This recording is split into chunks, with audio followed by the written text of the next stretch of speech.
திமுக ஆட்சியில் பெண் குழந்தைகளை பள்ளிக்கு ஆசிரியர்களை நம்பி கூட அனுப்ப முடியாத சூழ்நிலை ஏற்பட்டுள்ளதாக அதிமுக முன்னாள் அமைச்சர் தங்கமணி விமர்சித்துள்ளார்.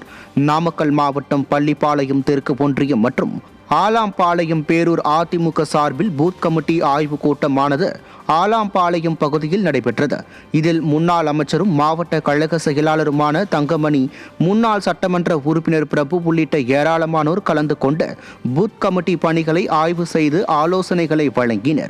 அப்போது பேசிய முன்னாள் அமைச்சர் தங்கமணி, திமுக ஆட்சியில் விலைவாசி உயர்வு, சட்டம் ஒழுங்கு பாதிப்பு உள்ளிட்டவற்றால் பொதுமக்கள் மிகவும் அவதியடைந்து வருவதாக குற்றம் சாட்டினார். இந்நிகழ்ச்சியில் கழக நிர்வாகிகள் பலரும் பங்கேற்றனர்.